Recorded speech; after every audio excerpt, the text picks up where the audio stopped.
Hello, namaskar, good evening, vanakkam, hola, everyone, and welcome to today's session of Pragya CS Studio weekly meeting, in which we are going to understand and listen a very interesting topic with which maybe we are dealing all the time.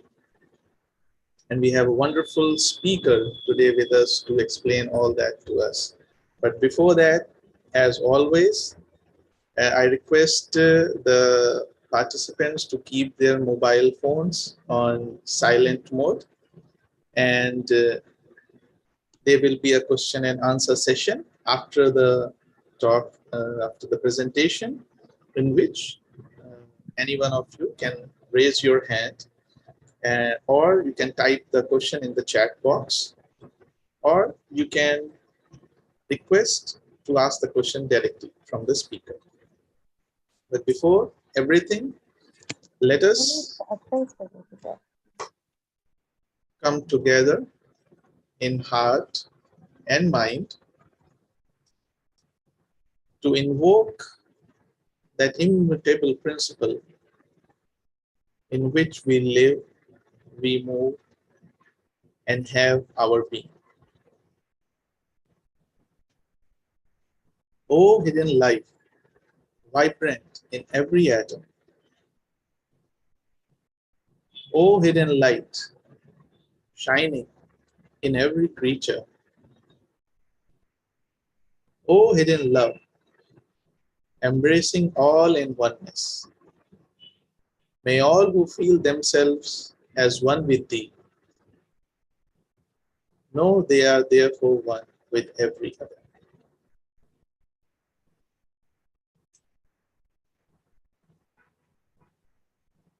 Shanti, Shanti. Thank you and welcome everyone back again. And today, Catalina is not feeling so well, so I'll be hosting the session today. So just for your information. And as I said, that the subject for today, as you all know, is hidden side of light and sound. And to share her research and thoughts and understanding on this very interesting subject, we have with us Sister Vibha Saksena. I think most of you definitely must have heard her giving talks or in the discussions in the youth movement. And all of us would agree that the way she explains any subject, it becomes so easy to understand for all of us. But those who do not know her formally, I would like to take this opportunity to introduce her. That Vibha Saksena is a Theosophical Society member since 2015. By profession, she is an IT engineer holding a master's degree in computer science. Pursuing a career in information and technology, she traveled widely, meeting people, learning about their culture and country, inquiring into the larger questions of life. She realized that answers from science ceased at a point. That is when she turned to study philosophies like Vedanta and Shaivism and ultimately found Theosophy. Or, in other words, we can say Theosophy found her. She deeply studied the major works of Madame Blavatsky and the Mahatma letters. She believes that the greatest service one can do for the world is self-transformation. Like it is also said, the change, the transformation that we want to see in the world, we have to be that change first. Currently, she is serving as the Secretary of Noida Lodge, President of Delhi Region of Theosophical Order of Service, and the National Lecturer of the Indian section as well.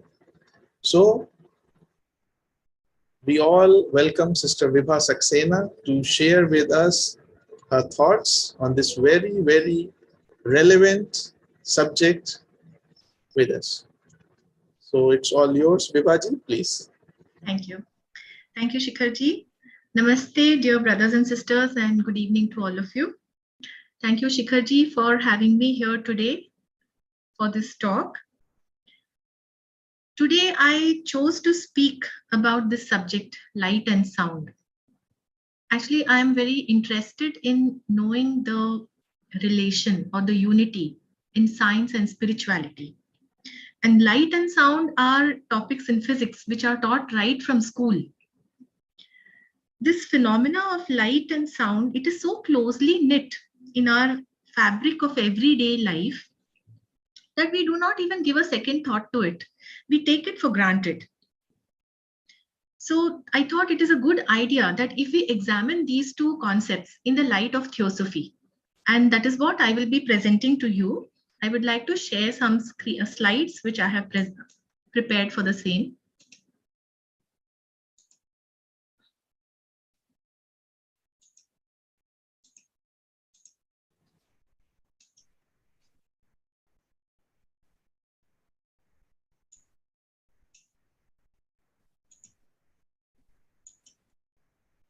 Okay.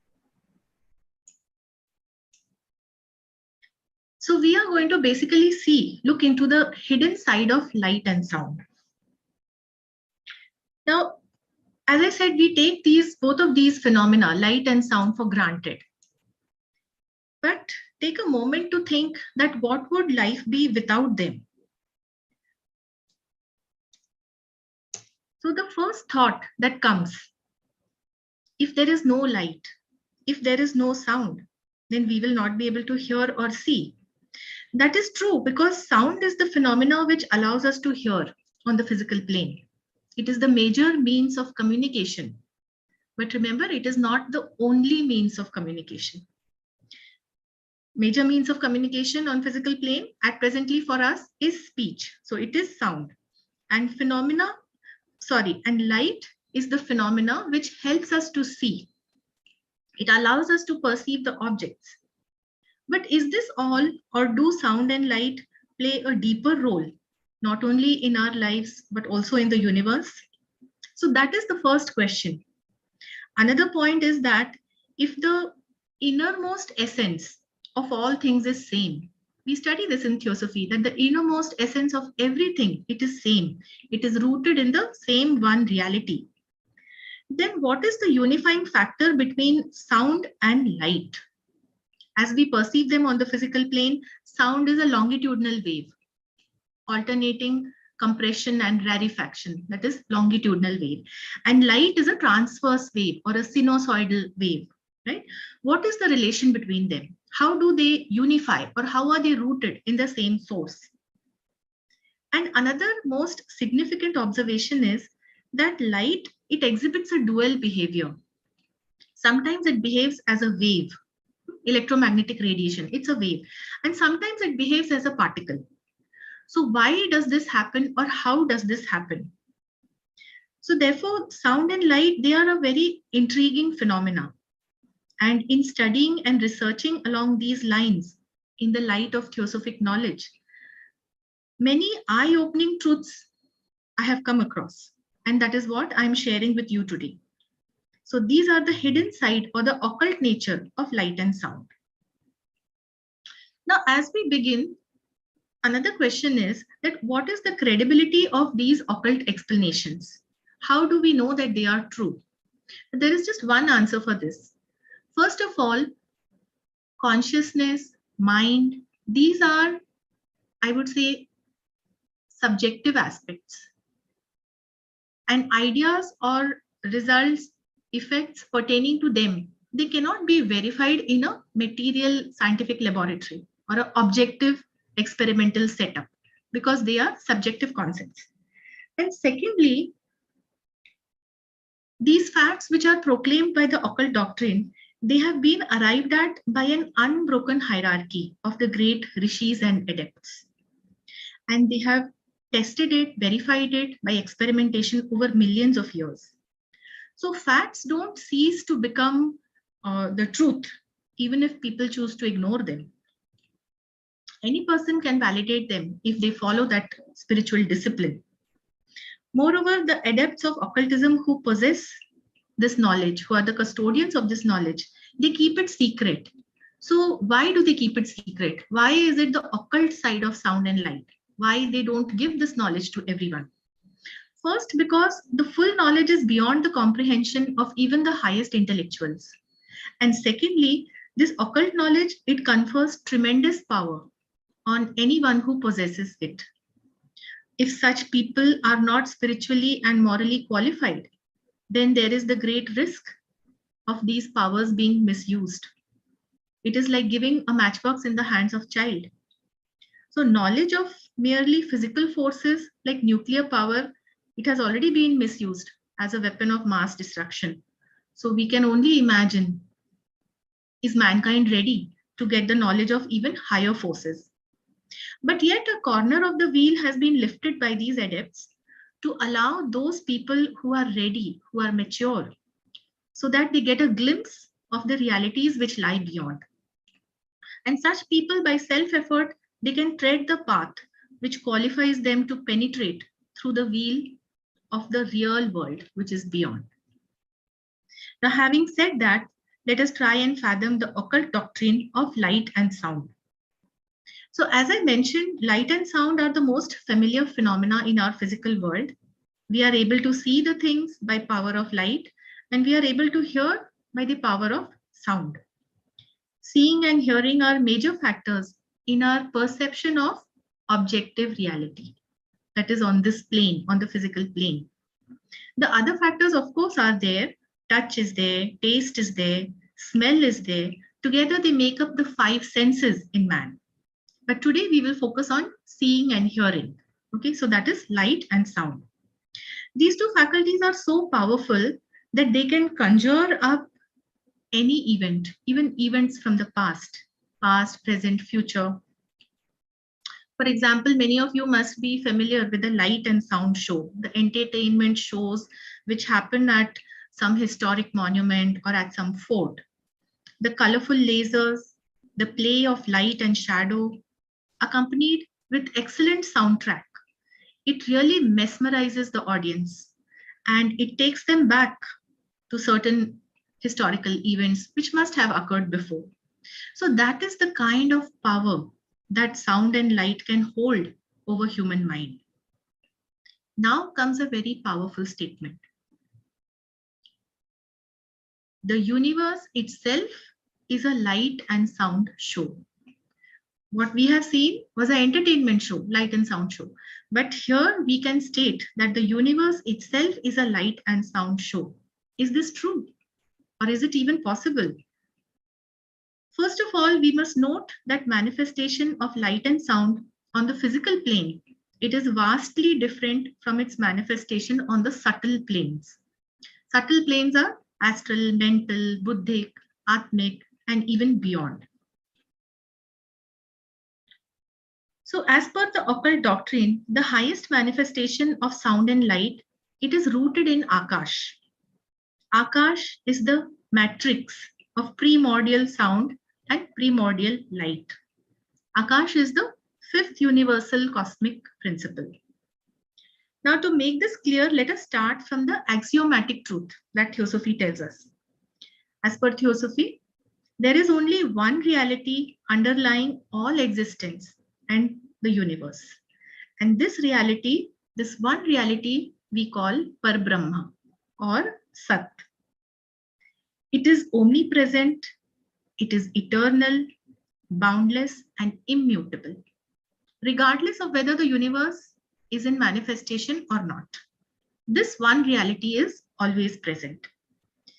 In this one reality, in this Parbrahma, consciousness and power, they are inherent and they are latent when the universe is not manifested. So they are inherent and latent. Consciousness is known as Brahma Chaitanya in Hindu symbology, but in Hindu terminology, in the scriptures, it is given as Brahma Chaitanya, that is latent consciousness. And power is Shabda Brahma. the latent and inherent power in Parbrahma, that is Shabda Brahma. Now, another thing which you would have, I'm sure many of you must have read in the Secret Doctrine, that the two aspects of Parbrahma, that is abstract space and abstract motion.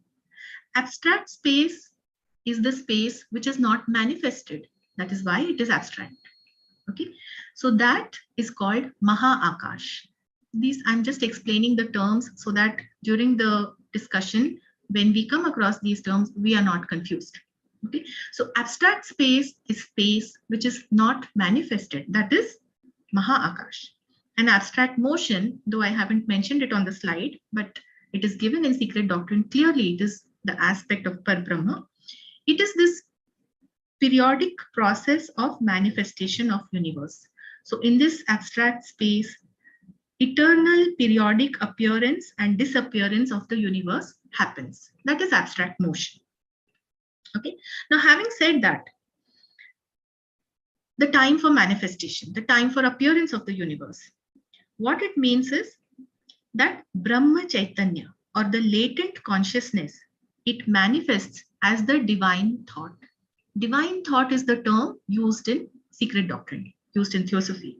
That is nothing but Brahma Chaitanya. When we say divine thought, what is it exactly? It is divine mental space.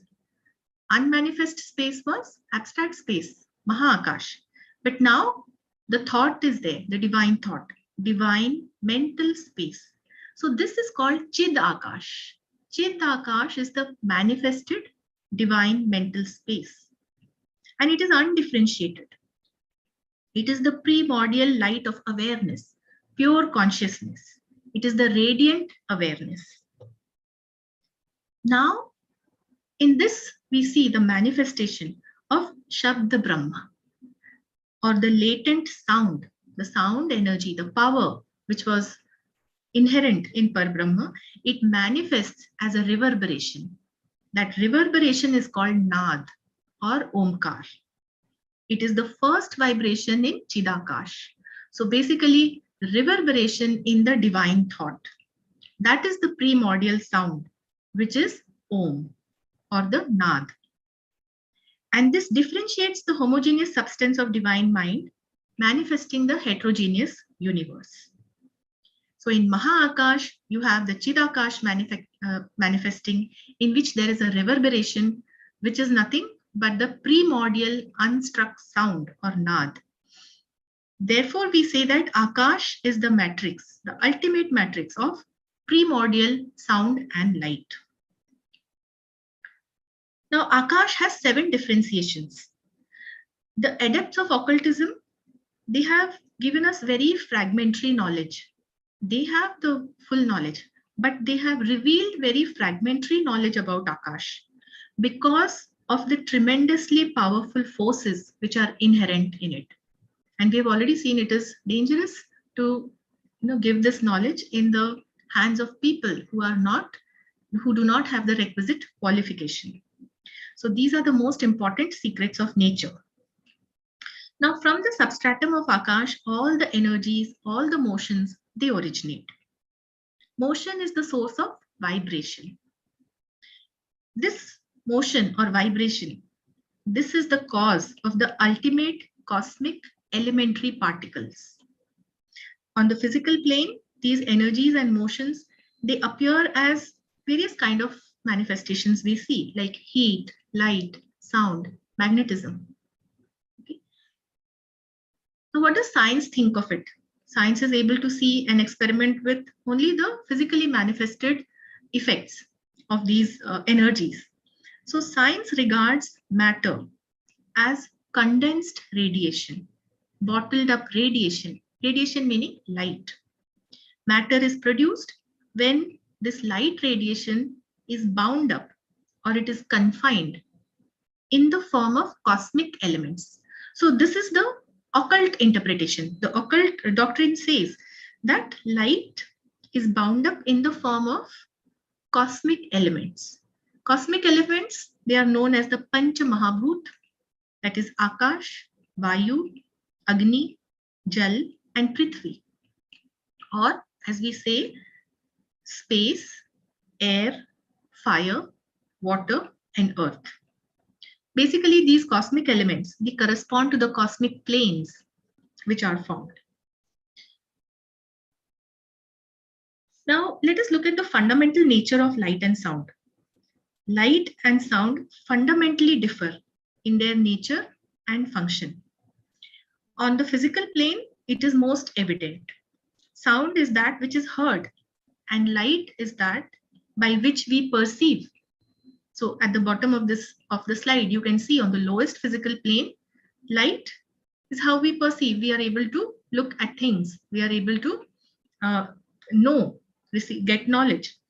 And sound is that which we hear. But on the highest divine plane, the role of creating this universe, it belongs to power. It belongs to Shakti. And this creation, this creative function, it is done through the agency of light. Now, this is an important statement. It is light which gets condensed into matter, forming the 7 planes. Light becomes the agent for providing the material of the objective universe, because light is getting condensed into matter. And how this happens? This is the role of sound. The role of controlling and running the objective universe belongs to consciousness, the divine thought which manifested, right? That is pure consciousness. It is called Shiva, the universal consciousness. So this is done through the agency of sound. That means running and controlling the objective universe, it is done through the agency of sound. Sound is responsible for holding the matter together in various forms. So sound becomes the agent for controlling and running the objective universe. I think this is the most important slide in my presentation because it sets the tone, it sets the theme of what is sound and what is light and how they come into being in their role in this universe.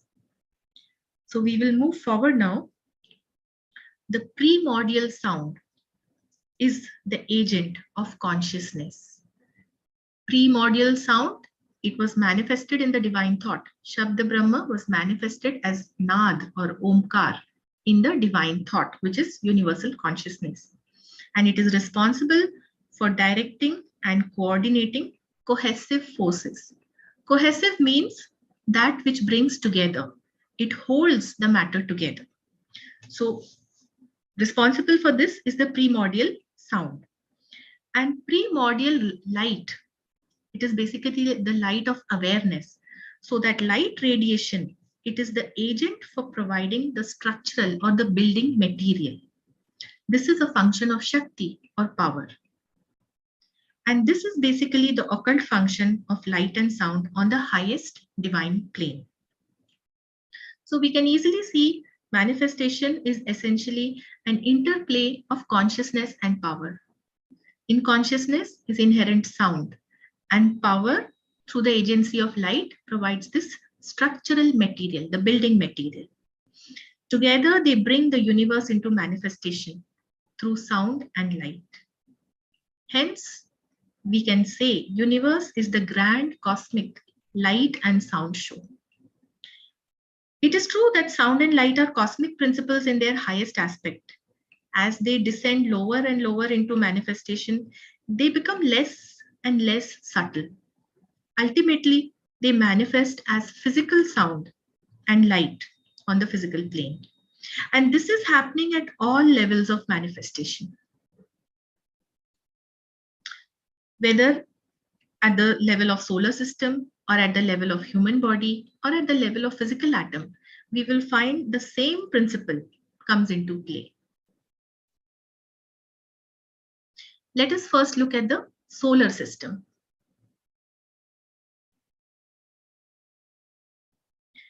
This visible solar system that we see when we look up into the night sky, perhaps we can see some planets. In the daytime, the sun is there. So this visible solar system, it is only the physical body, the instrument of the lofty divine being, whom we call the solar logos. He is the Ishwar, he is the logos of our world. Logos, we know it's a Greek term and it means word. So logos itself means word. What is word? Word is sound. Okay. So this primordial sound, it is the divine cause. It is implicit in the cosmos. It is ordering the solar system. It is giving it form and meaning. And light is providing the material basis for creating the solar system, the matter. This matter is the fiery mist. It is mentioned in Secret Doctrine. The fiery mist which coalesces and condenses into the solar system. The light, which is the fiery mist, it will coalesce and condense under the influence of sound. Sound is inherent in consciousness. Whose consciousness? The consciousness of the solar logos. So sound, which is an agent of consciousness, it is responsible for all the activities and the natural process of the entire solar system. They are controlled, they are regulated by the field of sound, which acts from the center of the sun. But remember, sound cannot directly act on gross matter. It does so through the vital energy of the one life, that is pran. It acts through pran. Similarly, sound is also at the center of every celestial globe. Objects that are in motion, they vibrate and they produce sound. And planets are very large bodies which are in motion. Therefore, they must produce sound. This was first suggested by Pythagoras. As the planets move around, the distances between them changes. And it changes in such a way that it corresponds to the scale of musical intervals. What are musical intervals? We all are familiar with the sound notes, the music notes. In Indian music, it is sa, re, ga, ma, pa, dha, ni, sa. In Western music, it is do, re, mi, fa, sol, la, ti, do. So it is in octaves, right? 7 notes and then the next 7 notes. So if we see the distance between or the frequency between 2 notes, that is the musical interval. It will give us a very melodious sound. It will go like sa, re, ga, ma, pa, dha, ni, sa, then the next higher octave. Similarly, in if you use the English notation, do, re, mi, fa, sol, la, ti, do, right? So it appears very musical because of the frequency difference between 2 notes. So that corresponds, as the planets are moving, each globe it is emitting its own vibration. And the distance between these globes, it varies in proportion to this musical interval. This gives rise to music of the spheres. It corresponds to the scale of musical intervals, giving rise to this grand symphony, cosmic symphony, which is called music of the spheres. Therefore, when we look at our solar system, it is a real wonder to behold that this whole universe is vibrating musically, emitting rhythmical notes, and harmonizing the movement of all units within it, from galaxies to solar system to atoms at every level. In this cosmic symphony so vast, which we cannot even conceive, we all are playing our part, because each cell in our body, each molecule, each atom, every proton, every neutron is emitting its own rhythm, its own note, its own frequency. And all this is controlled and coordinated and regulated through the agency of sound, which is holding the form together. Now let's look at the human body. The body of man is also ultimately formed of light. Therefore, man is literally a being of light. Here, I would really like to thank Brother Shindeji, who sent me this photo and this picture, and I told him I will be using it in my presentation. It very aptly shows what we think, but what we actually are. We are a light. We are a being of light. But I will explain to you about this in a bit. Before that, let us examine about sound. Sound which regulates every particle of our body. This sound, it works through pran. Pran is the vital energy or one life. As I said earlier, sound cannot directly influence gross matter. So it works through pran.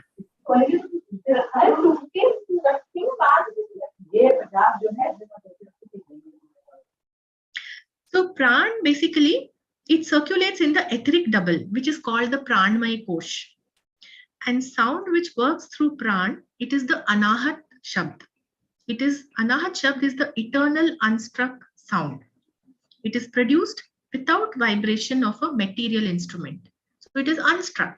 That is anahat shabd or anahat nad. In the human body, this sound, that is the anahat nad, it proceeds from the heart chakra. We are familiar with the 7 chakras, 7, 10 or 12 chakra, whatever, in our along the spine. So the heart chakra, it is the seat of the Atma. Thus, this human body, it functions within the field of sound, which is created by this anahat nad. It controls and coordinates and regulates every particle, every cell of our body. And when the sound ceases, when the sound stops, this anahat nad, then this cohesive force is no longer present to hold the cells together. The cells fall apart, meaning that the body eventually dies. The Upanishads clearly mention that the anahat nad in the heart, it ceases to be heard sometime before the physical death. The adepts and yogis are able to perceive the anahat nad in their deep meditation, and they can sense it when it stops. This is the premonition of impending physical death. They come to know days ahead that now the time to leave the body has come. And it is a simple detection that sound is inherent in consciousness. Will is also an instrument of consciousness. So sound being an instrument of will, when the will is withdrawn, then the sound field dissipates and the body disintegrates. It is so evident. See, when we read stories from our scriptures, we think sometimes that, oh, this used to happen in those days, but can it really happen? Or how can it happen? I'll give you an example. In this great historic epic, the Mahabharata, Bhishma Pitamaha was granted the boon of Ichha Mrityu. Ichha Mrityu means that to die only when he willed. More like to die when he will withdraw his will from the body. That is the immensity of willpower. You can see it even in medical science. In the case of critically ill patients, if the patient loses the will to live, then even doctors or medicines cannot help him, cannot revive him. So that is the force of will, which actually, it is like the effect. It is the sound, basically, the sound field which gets withdrawn. Now let's look at the physical atom. So physical atom, this is basically, I would like to explain a little bit of physics or science to you. It may be a bit technical, but please bear with me. The atom, we know it looks like a solar system. Several electrons revolving around a central nucleus. Now this diagram is just for the sake of clarity. You cannot see electrons like that as they are shown in this diagram as particles. No, you cannot see. Electrons are basically a probability function. So they are like a cloud. You cannot pinpoint where the electron is. Okay, but for sake of clarity, we have shown it like that in the diagram. Now, for very long, scientists have tried to understand that what is the origin of mass of the subatomic particles. That is, what is it that makes matter? Now, we know, if some of you might have been following the research in the field of science, in 2012, the Higgs particle was discovered. It was called as the God particle. It was said to be responsible to give mass to every other particle. And actually, the scientists at CERN is the European Center for Nuclear Research, they say that just after the Big Bang, the Higgs field was zero. Now, Higgs field, you understand it as a kind of energy field. Okay, Higgs was the scientist whose major contribution was there in discovering this theory. So that Higgs field or that energy field was zero just after the Big Bang. Big Bang science considers as origin of the universe. Then as the universe cooled, this field of energy, which they are calling the Higgs field, it grew, it expanded. so that any particle interacting with that field, it acquired a mass. So that is their basic premise. This is how they say that matter originated on the physical plane. And this energy field, the Higgs field, it is invisible because it is energy and it pervades the entire universe. Now you compare this with the occult view. The occult view is that the electrons are nothing but light. Light is a radiation, it travels very fast. But electrons, how did they become matter? This light, its dynamism has been reduced. The light has been trapped in the force field produced by sound. So this is the occult doctrine. In a force field of sound, the light is trapped and therefore it condenses. So it is almost true that matter is nothing but bottled up light. This could very well be the Higgs field, which the scientists call. This field of sound, it could be what the scientists call the Higgs field. So science has come very close to understanding this much earlier in 1801, when the famous double slit experiment was performed. There was a scientist called Thomas Young. I'm sure most of you, if you recall your school physics, you will recall the double slit experiment. It's a very simple experiment. It shows this wave particle duality in quantum mechanics. Quantum means anything which is below the scale of atom. Okay, so at that small levels, at quantum levels, these particles, they behave very weirdly. They behave like a wave and also they behave like a particle. That is shown, this dual behavior is shown in light. Light behaves as particle called photons, or it behaves like an electromagnetic radiation. So in this experimental setup, there is a beam of electron or a beam of light. So there is an electron gun which will fire a beam of electrons, or we can use a beam of light. So that beam is allowed to pass through two vertical slits which are cut in the gray screen. Consider the left figure. Okay, so in that, when that wave, light is a wave and that beam of electron is also a wave, it will pass through both the slits and the output will fall on the second screen, the blue screen. So two waves are emerging out of the two slits. Those two waves are interfering. An interference pattern of waves is what you are able to see on the blue screen, the output screen. So then you are sure that the beam of light or electron, as the case may be, it was behaving as a wave. But now look at the second figure on the right. In that figure, again, you can either fire a beam of electrons or you can fire a beam of light. But in this case, you introduce an observer. The observer can be a person or it can be a sensor, a camera, something.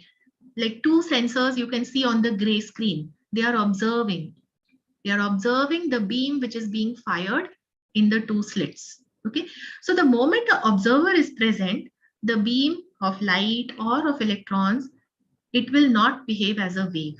It will behave as a stream of particles. And the particle will either pass through one slit or the other. It cannot pass through both. Wave can pass through both the slits, but particle can pass only through either of the two slits. Therefore, on the output blue screen, you can only see two bands of light. Okay, so the main thing, what is the most significant thing in this experiment is introduction of the observer.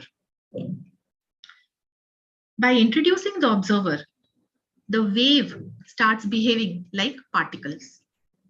Analyzing these results based on occult nature of light and sound, we can conclude that in the presence of an observer, the occult sound field, which is inherent in consciousness, so that occult sound field comes into picture and it becomes responsible for condensing the wave or the radiation into particles. As we have seen earlier, it is the sound field which brings together this light, it condenses the light into particles. Now, science is not able to explain this. They have got the results that yes, it shows wave behavior in one case, it shows particle behavior in another case, but they don't know the answer. My analysis based on what we are studying in theosophy is this, that it is the introduction of the observer. Somehow a sound field is introduced. There can be an argument that it may not necessarily be a person who's the observer. It can be a camera or a sensor also. So that will require perhaps more research into the field, that how the mere observation of the experiment introduces a sound field which will condense the wave behavior into particle behavior. Now, so this was about the physical atom. Now let us focus our attention back on the body of light. Okay. This is the occult nature of light. The physical material of our body is constituted by light. Einstein's famous equation has proved that matter and energy are interconvertible. E is equal to mc square. Energy is equal to the matter multiplied by square of the speed of light. And occultism, in the occult doctrine, it is said matter is nothing but bottled up or condensed light. We are actually beings of light. And this is not symbolical. It is literally, in actuality. In our current state that we live, in our current state of consciousness, we cannot demonstrate this. But here I want to tell you a little story about Ramalinga Swami. He is a celebrated Siddha saint who lived from 1823 to 1874. See, 1874, Theosophical Society was formed in 1875, just 1 year before he left his physical body. So he lived in Tamil Nadu near the town of Chidambaram. And his philosophy was exactly same as the Theosophical philosophy. He preached universal love, universal brotherhood, compassion, selfless devotion, for all, serving everybody, not only in human kingdom, but also lower kingdoms. The most remarkable was his vision and the practical technique to realize Godhood. This is what relates to light. It is the great transformation which comes over the body of the aspirant. It happens according to the spiritual light produced in him. He wrote a great devotional masterpiece in which he mentioned how physical body is transformed into a body of light by the three mystic divine rays of the sun, the solar logos. You can relate it to the three nadis in the human body, Sushumna, Ida, Pingala. He has written that in his devotional masterpiece. And he says that it is a deathless state. Actual physiological changes happen in the body, and the body transforms into a body of light.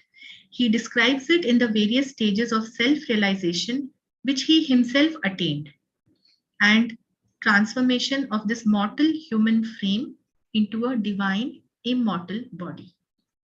He writes that his mortal body, it became resplendent with a golden hue and transformed into a body of love.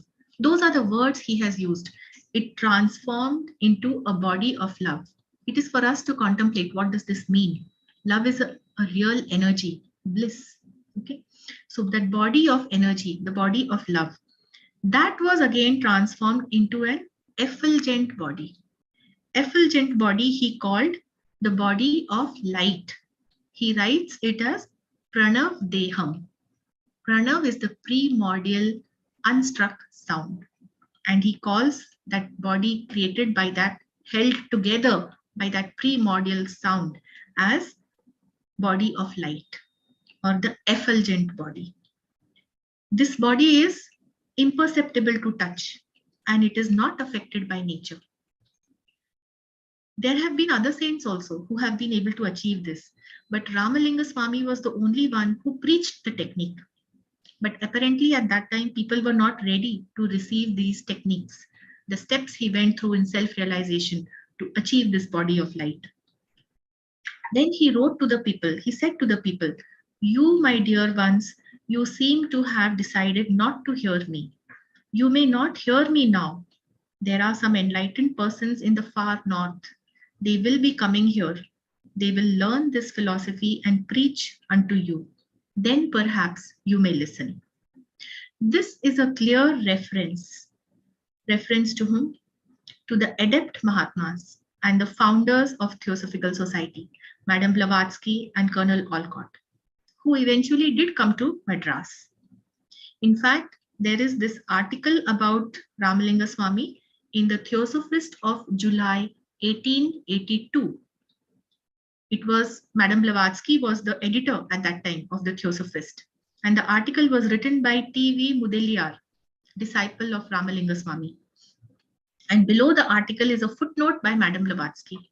She declared that Ramalinga Swami was the forerunner of the Theosophical movement. And we can conclude that he was working with the Mahatmas. You can actually find this Theosophist of July 1882 on the internet, and you can go through that article and what Madame Blavatsky says about him.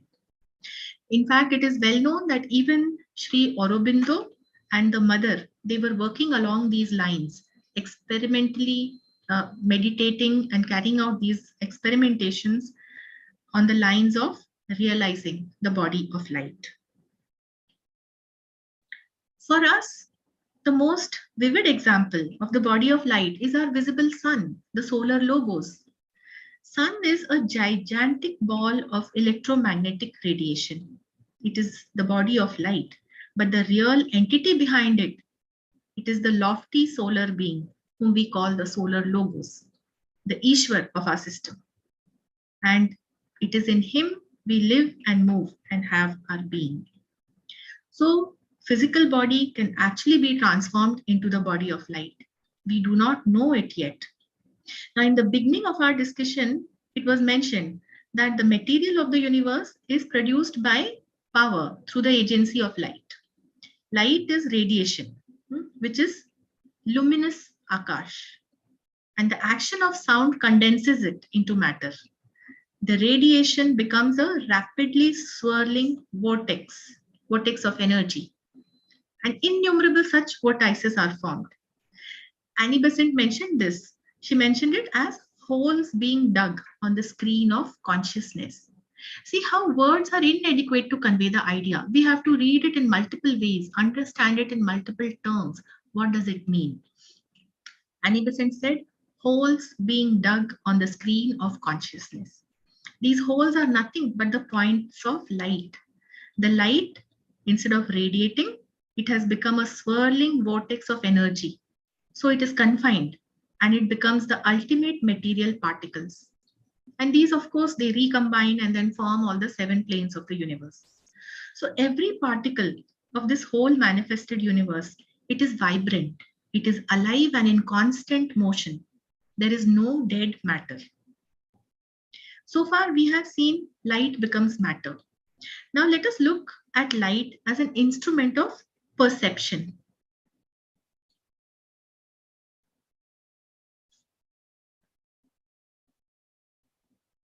We consider light as unanimous with knowledge. On the physical plane, light is that by which we see. Sunlight or even artificial light, it enables us to see the objects. Internal light is the light of mind. It allows us to know by reasoning, by analysis. Higher still is the spiritual light. Spiritual light is the light of buddhi. It is the light of vivek, which allows us to know by direct perception. And then in the highest form is the light of Atma. It is the eternal flame. Atma is self-luminous or Swayam Prakash. That is our real nature. We are Atma. We are the light. The book Light on the Path says, you may enter the light, but you cannot touch the flame. Why is that so? The answer lies in this. If you are able to touch the flame, you become the flame. The two become one. So there is nobody to touch somebody. Duality has become unity.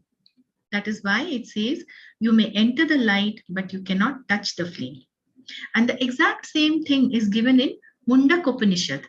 Mundak Upanishad says, Brahmaveda Brahmaiva Bhavati, which means to know Brahma is to become Brahma. By the way, this book Light on the Path, this word light in the title, it means light of Atma. It is illuminating our mind. Our mind is the path and it is leading us to recognize ourselves as Atma. We are already that light. We just have to recognize ourselves. That is the meaning, light on the path. And if you can't find this light within yourself, you cannot find it outside of you. So this thing about light, it has been beautifully expressed in the Sanskrit shlok, which reads as Antar Jyotir Bahir Jyoti Pratyag Jyoti Parat Parah Jyotir Jyoti Swayam Jyotiratma Jyoti Shivosmaham. Here, Antar Jyoti is the internal light of the mind. Bahir Jyoti is the external light, like the sunlight. And Pratyak Jyoti is the light of Buddhi, the spiritual light, light of Vivek.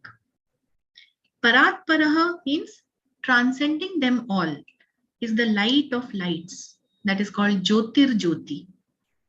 That light is the self-illuminated Atma. That is Shiva. And I am that.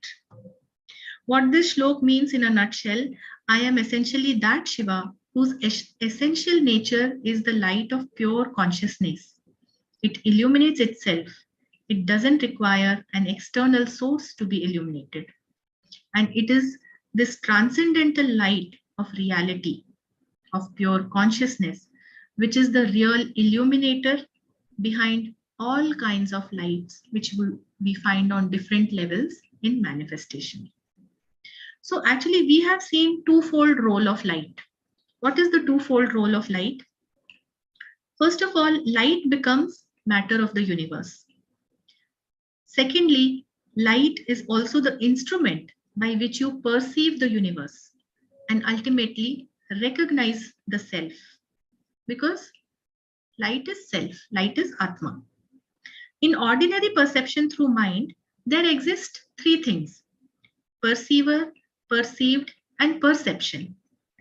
But when self-perception happens, then this triplicity, it gets merged into unity. Now, what is the triplicity and how can it merge? It can merge only if it is of the same material. Different material cannot merge. Ordinary, common sense.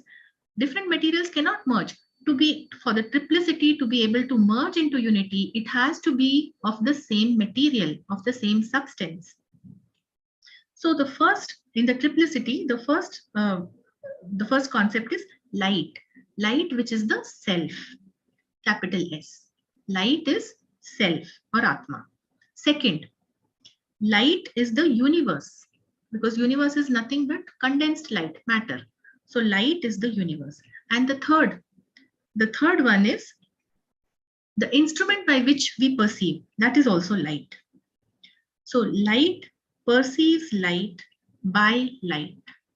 This is the great secret of existence.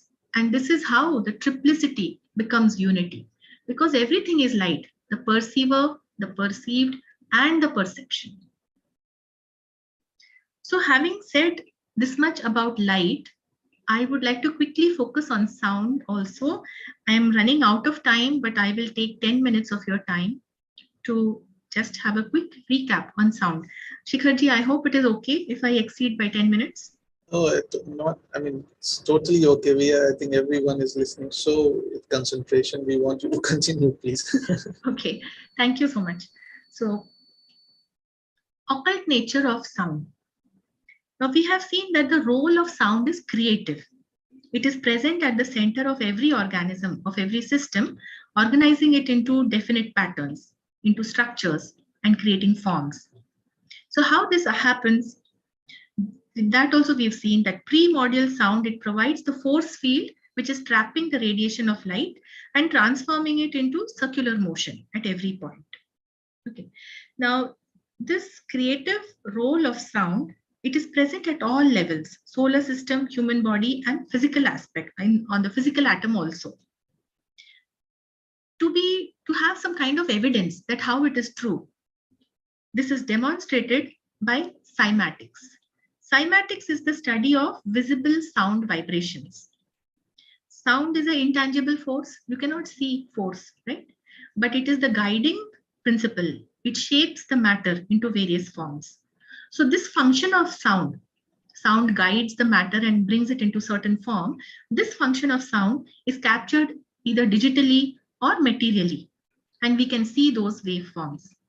So in this figure number C on the right hand side, you can see typically there is a surface, a metal plate or a membrane which is stretched, and a thin layer of sand is spread on the surface. Now when some sound frequency is applied to the surface, then the fine grains of sand, they form itself into intricate patterns. Actually, you can see these videos on internet. They are available by the dozen.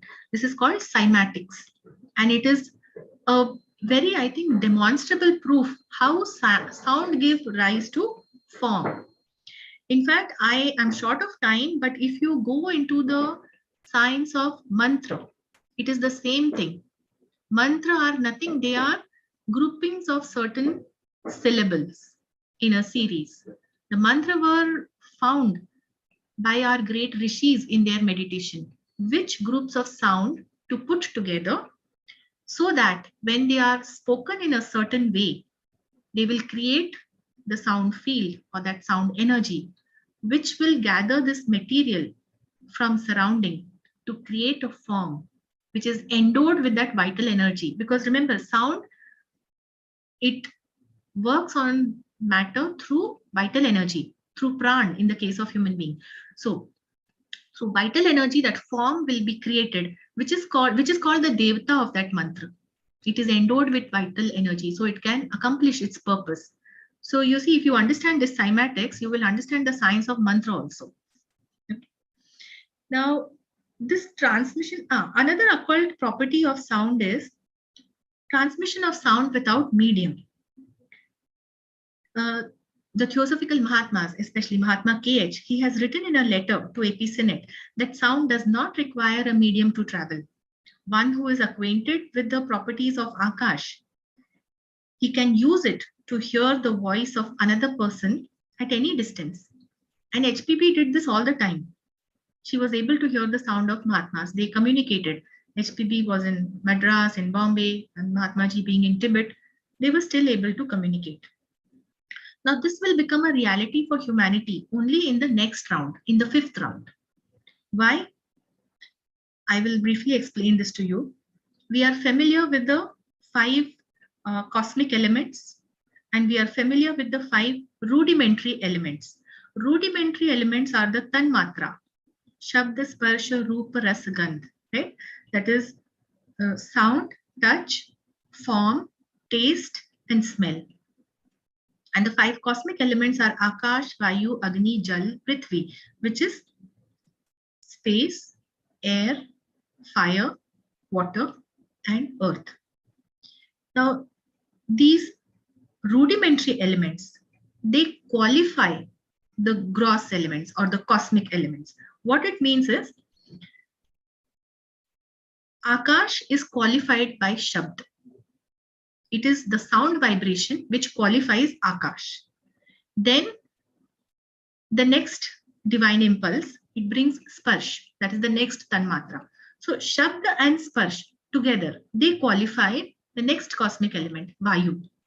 So in Vayu, Shabd and Sparsh both are inherent. Okay. Then the third element, Agni. So in that, Shabda, Sparsh, Roop, all 3 will qualify Agni. So on and so forth. It will go on till the last one. What it means is, when we are talking about sound, so we can hear the sound through Prithvi, meaning through solid. We can hear the sound through Jal, meaning through liquid. We can hear the sound even underwater. We can hear the sound through fire. If a fire is burning, you can hear the crackling sound. And of course, you can hear the sound through air. We say that air medium is necessary for transmission of sound.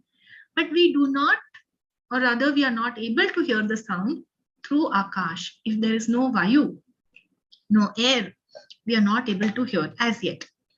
Why? Because we are in the 4th round. Okay, sorry. So in the 4th round, we are able to perceive only these 4 cosmic elements. Air is perceptible to us, but Akash is not. It will become perceptible in the 5th round. And that is why humanity will gain this ability of hearing the sound through Akash in the next round. Now, One more thing I would like to tell about sound, that is the primordial sound in its aspect of vak. Vak is speech. Till now we have seen primordial sound in its aspect of the unstruck sound, anahat nad. Right? Now this anahat nad or pranav, it is also called vak. So as the sound descends to lower levels, it can affect the consciousness at that level. When the universe is manifesting, from the highest level as the consciousness is descending, even the sound is descending. The four stages of this sound, from most subtle to gross, they are para, pashyanti, madhyama, and vaikhari. Vaikhari vak is basically the objective sound, what we utter and what we can hear. So that is the objective sound on the physical plane. Our physical senses can perceive that sound. All these four levels of sound, they directly correspond and affect the levels of consciousness. In reverse order, the levels of consciousness are Jagrat Avastha, which is our waking consciousness. In this state, the objective world is perceived. So this corresponds to the Vaikhari Vak.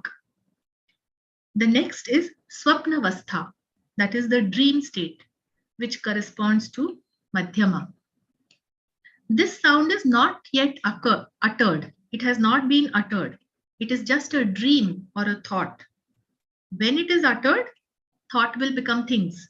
Okay, but it is still a thought. It is not uttered. So higher than that is the state of Sushupti. Sushupti is the deep sleep. There are no thoughts. The mind is dormant. And sound inheres in this state as Pashyanti. This is basically the causal state of sound. Okay, just like it is the causal state of consciousness, it is also the causal state of sound, that is called Pashyanti. And the fourth state, it is not a state of mind. It is basically the substratum. It is the underlying one reality, which we call Turiya. And the three states of mind, Jagrat, Swapna, Sushupti, they arise from Turiya and they are reabsorbed or they dissolve in Turiya. So Turiya is not a state of mind. This has to be very clearly understood. Turiya is the ever-present underlying reality. It is said that the three states of mind, Jagrat, Swapna, Sushupti, right? Waking, dreaming, deep sleep.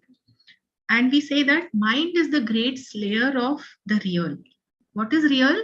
Real is that state of Turiya, the underlying one reality. And when these Jagrat, Swapna, Sushupti, they arise, they slay this reality. We are not able to perceive the reality. This is said in Voice of Silence. Let the disciple slay the slayer, which means that when the three states of mind are dissolved, then only this ever-present pure awareness, Turiya, it shines forth. In Turiya inheres the voice of silence. That is the Para Vak. So that is the highest form of sound. It inheres in Turiya. It is the one reality. And this is the reason that reality can never be uttered by speech, because there is no speech at that level. It is the voice of silence or the Para Vak. It can be perceived in Turiya, in deep meditation. So we must understand that every kind of Vaikhari Vak, it exists in its Madhyama form, which exists in Pashyanti form, and ultimately in Para form. So everything is rooted in that one reality, in Para. Now, this I think would be my last slide on sound, and then we will conclude our session. That in the creative aspect, sound brings multiplicity or differentiation in the phenomenal world, because sound is the field which holds the matter together, creating the form. So it is bringing multiplicity. Conversely, so there is a converse side of sound, that is the descending arc, multiplicity. Now we need the ascending arc. We can ascend through sound. Sound can be utilized in meditative aspect. So that was creative aspect. Now coming to meditative aspect, we can raise the individual consciousness to higher levels and back to its source, which is pure awareness.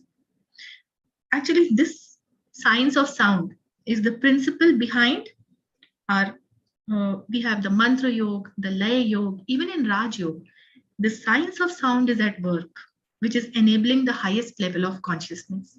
We won't go into the details of each yoga, but if you contemplate and think and study for yourself each of these yoga, you will find how it is the sound which is raising the consciousness.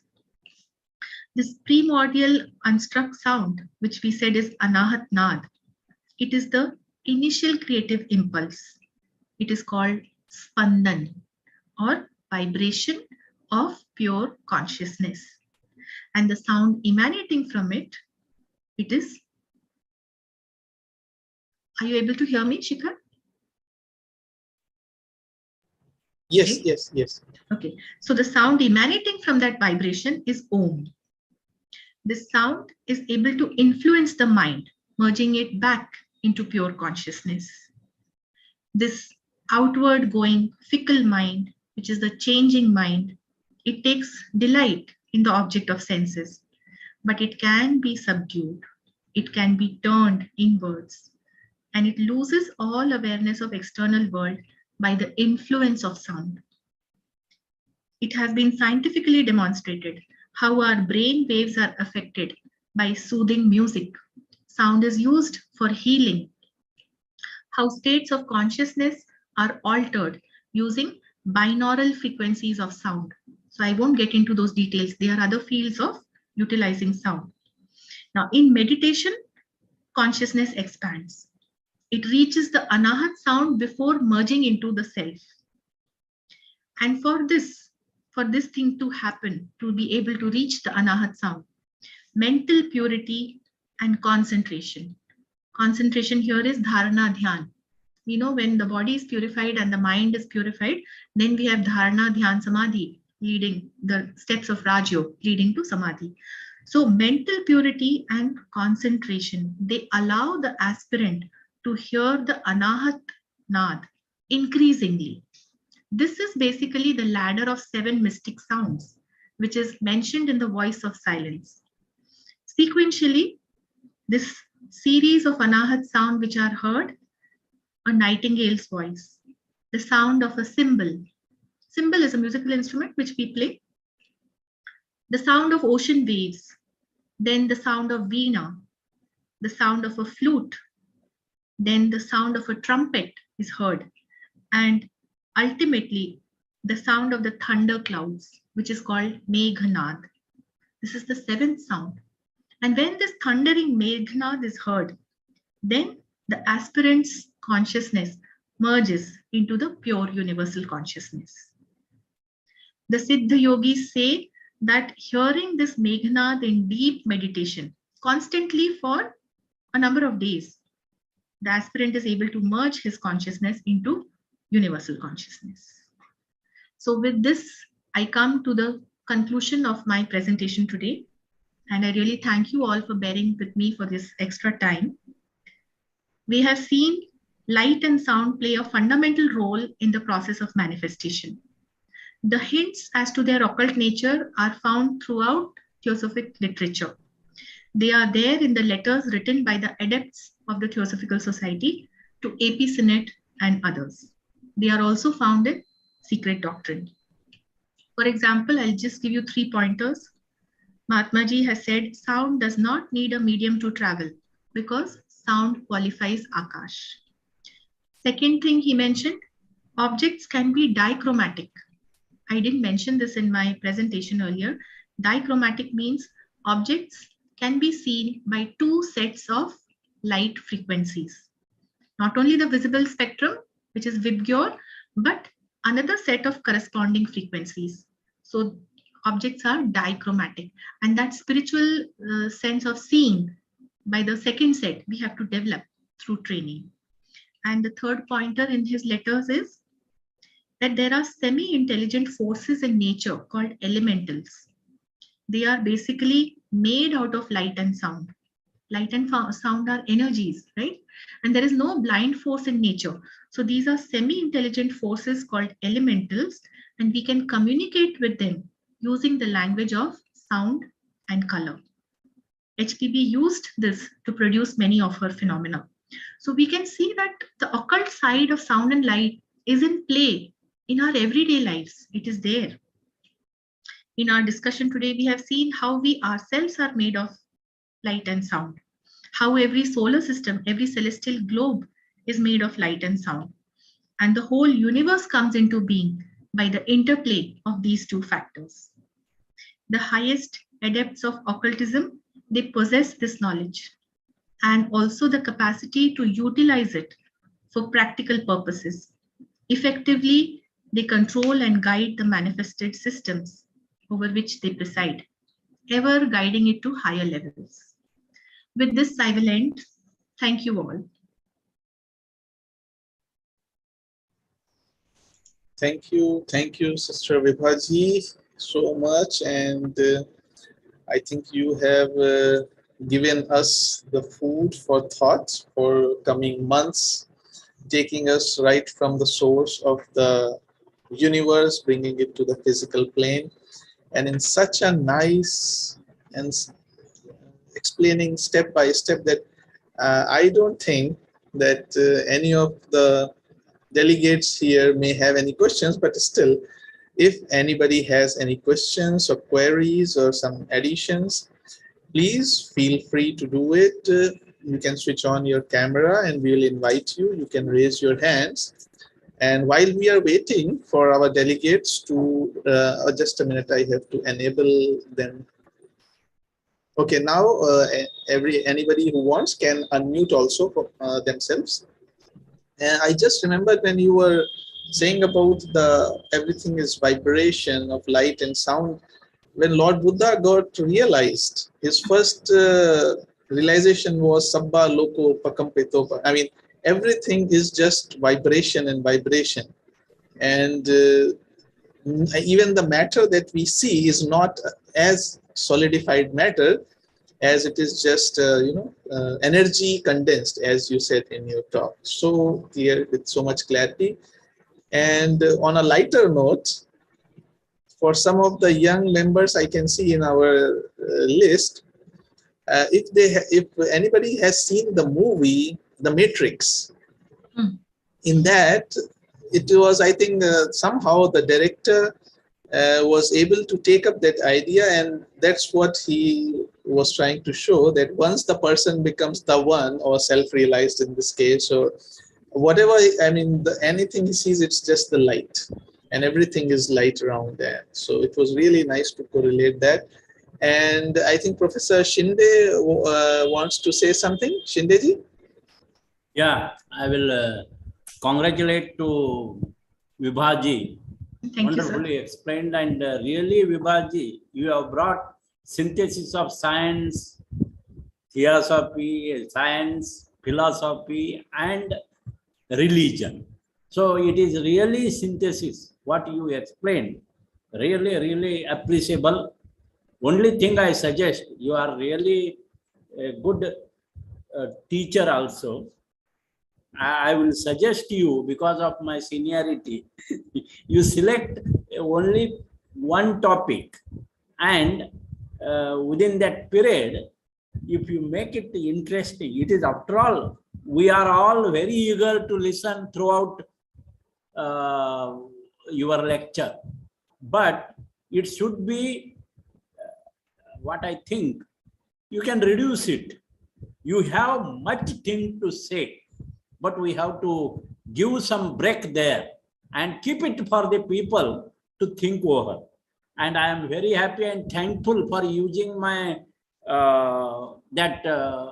message which I sent, what I think and what we are. What I think and what we are, you have used that one very correctly. And now my question is, you have used physical light, internal light, buddhic light, and atmic light. Of course, it is my question, and you can answer it. Where is this astral light? Sir, that we mentioned in the beginning, that Akash is the substratum of light and sound. And there are 7 differentiations of Akash.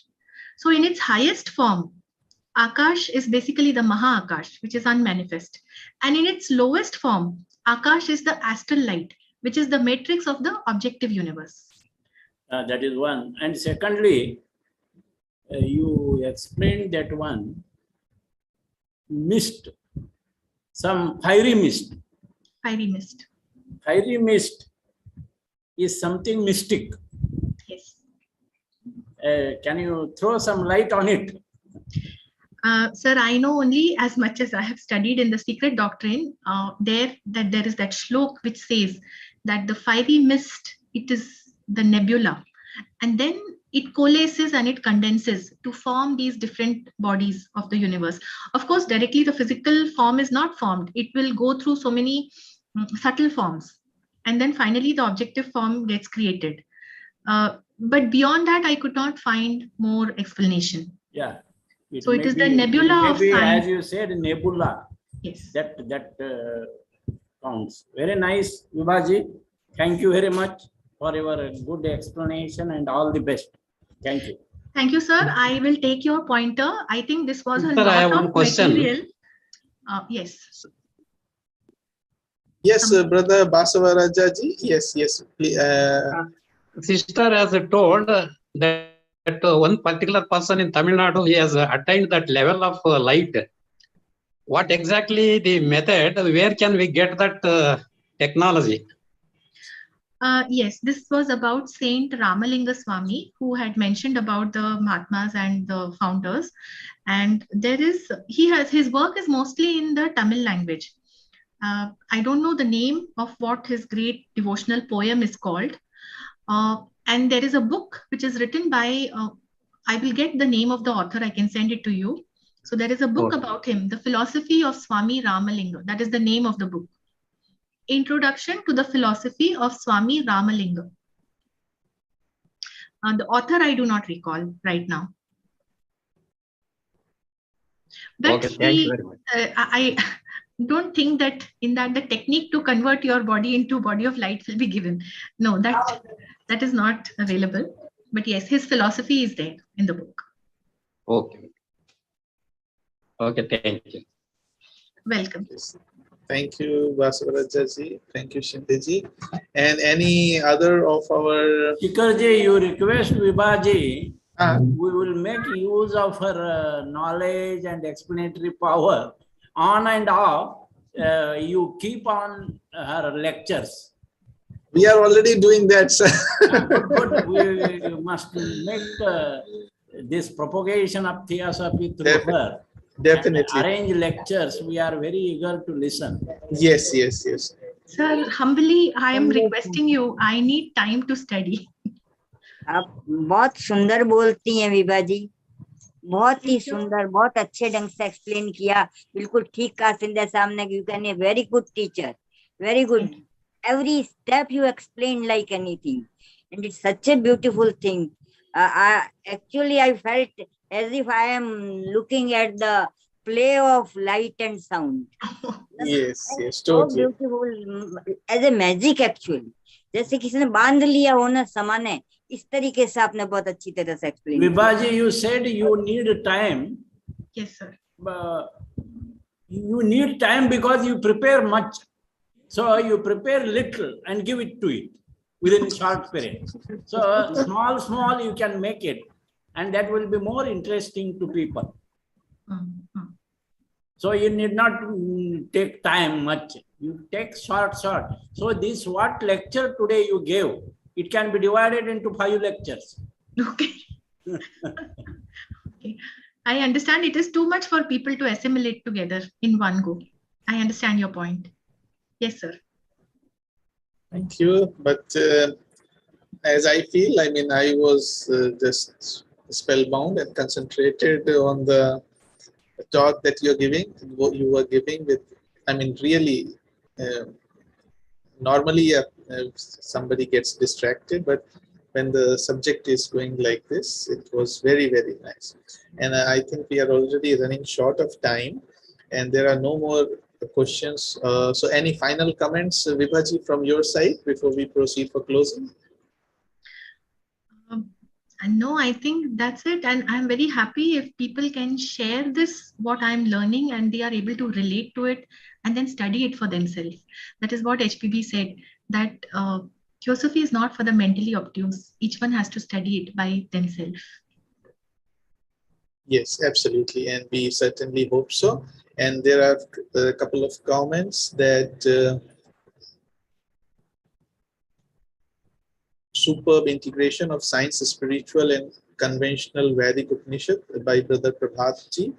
Sister Jasmine, what a riveting lecture. Thank you, Sister Vibha.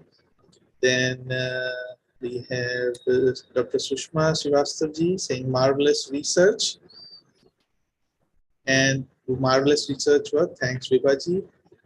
Brother Charlie Romero, thank you, Sister Vibha, for comprehensive and well-integrated presentation. Sister Shernas, truly mesmerized by your speech, Sister Vibha. Thanks a lot for inspiration. Well-researched. Brother Zinu Firoza Master, thanks for the insightful presentation. Thank you for your presentation on science and occultism. Brother Slit ji, Rajiv ji, thank you, Vibha ji, for marvelous exposition of hidden aspects of sound and light revealed by Theosophy by means of science.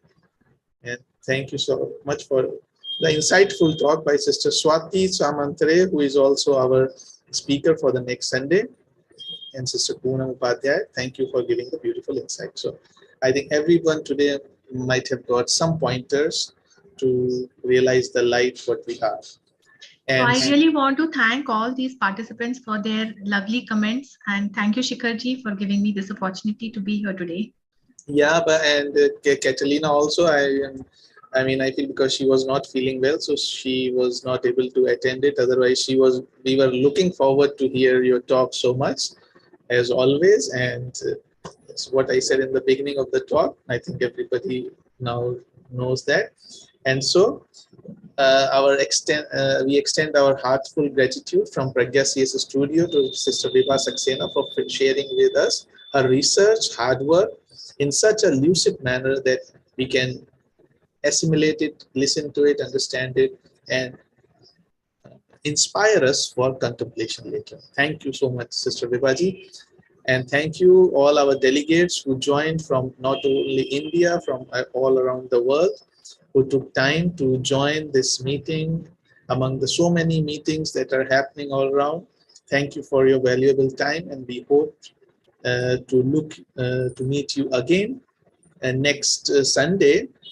And I just, before we close, just an announcement for the next Sunday talk, which is a special event. As you all Dr. Rabindranath Tagore ji, his birth anniversary is on 7th of May. So Pragya CS Studio cordially invites you to celebrate Tagore's anniversary with a talk in English on mysticism in Rabindranath Tagore's work. And all of you may know, may not be knowing that Rabindranath Tagore also was a theosophist, may not be a member of Theosophical Society, but he stayed in the Blavatsky bungalow in Adyar for quite some time. There is still a stone put up there. So 1st of May 2022, that is next Sunday, 5 p.m. Indian Standard Time, 11:30 a.m. GMT, we'll have Mysticism in Rabindranath Tagore's work by Sister Swati Samantarai from Odisha, who is a member of a Barabati lodge, a professor and teacher, professor and writer, author of 6 books and many publications, articles, and we all look forward to hear her on this wonderful topic to celebrate the anniversary of Rabindranath Tagore. And with this, let us once again come together in heart and mind, and whatever seeds that we have received today through Sister Vibhaji in the form of the presentation, the thoughts, let us contemplate over them in our leisure time, and the peace that we have received, let us share it, use all our willpower for the welfare of the whole manifestation, because now we know that our voice, our thoughts have the power of modifying the matter. Om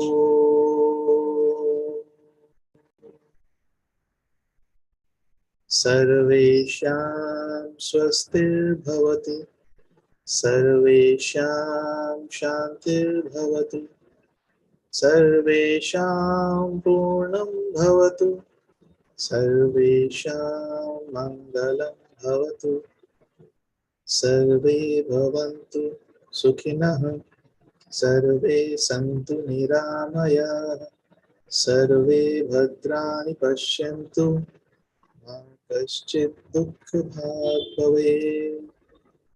Om Shanti Shanti Shanti.